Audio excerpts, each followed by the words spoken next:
lot of it depends on being able to network. If you're going to trade shows, for instance, talking to your colleagues, one of the things that we used to do in publishing was go to trade shows and talk to smaller companies and see what they're doing, the challenges they're having, and whether it would make sense to do an acquisition. Talking to your own advisors, be it accountants, lawyers, bankers, whoever. Identifying deal brokers in the space.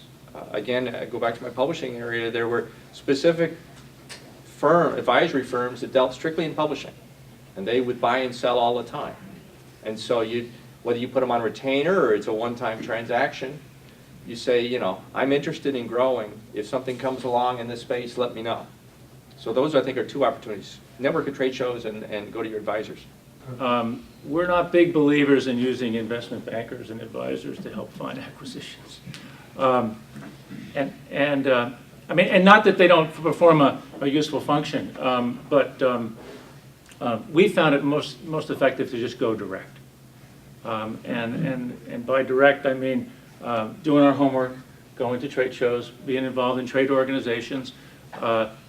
We sell a lot of our product through industrial distributors, people like Grainger, McMaster-Carr, and if you open up the catalog and you look there and see who the competitors are and people in adjacent spaces, those become our acquisition targets in many cases. I take it upon myself to contact those people directly, give them a phone call, run into them at a show. That's been a very, very successful strategy for us in order to find good acquisition candidates. And the companies that we've bought have typically not been for sale.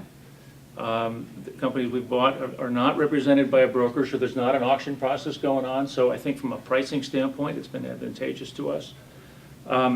So I think we see more opportunities, and I think the pricing is better, as I said. I think the negative to that approach is in our case anyway, we're dealing with to a large extent, pretty unsophisticated buyers.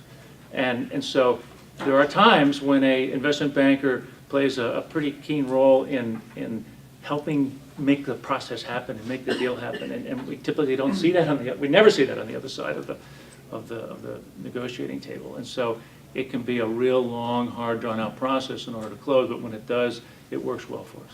If acquisition is basically a constant strategy within your company, and you are in the industry and talking to all your peers and possible acquisition targets, that is obviously a great way to develop kind of the deal pipeline. But obviously, looking for targets, and increasingly in this environment, corporations has tons of cash, private equity has tons of cash. They have like $400 billion of private equity dry powder.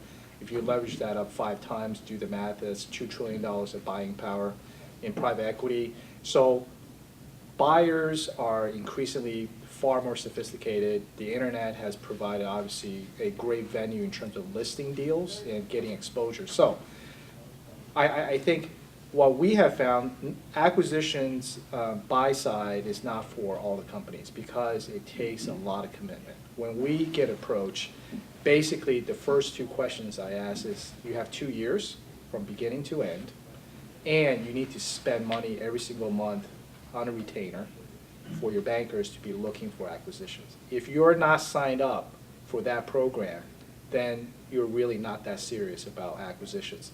Typically, 95% of people basically stops at that point. I can give you a quick story about a client that called me yesterday. It's an emerging company. It doesn't have a whole lot of folks following it. They're not on the radar screen, so whoever would know. And then out of the blue, a very large company from Germany called them up, $1 billion company from Germany, said, hey, would you guys be willing to be acquired? And my first question to the client, the CEO, was, well, how the hell do these guys hear about you? I mean, I'm lucky I know who you are. And he said, well, we're well known because I was working with our component supplier, and the component supplier is a supplier to this company, and that business relationship has indirectly related to this, and now we're on their radar screen, and apparently we've been on their radar screen for a year. And this is a company that's been around for 18 months. I thought, that's pretty remarkable.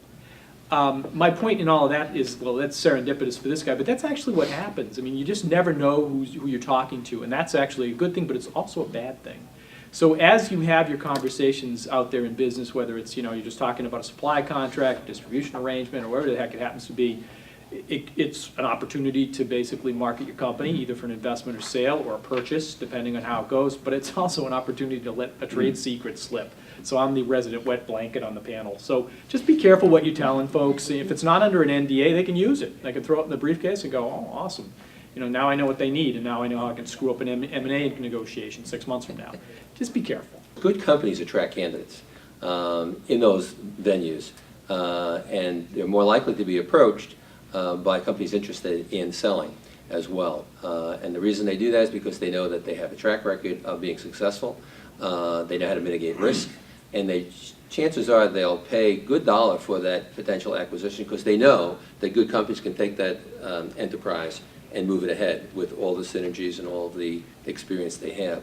So again, the thought would be visible in the right venues, get the word out, and improve your business image, if you will. Because if you're a good company, perform well, or have some success in acquisitions, you're going to attract candidates.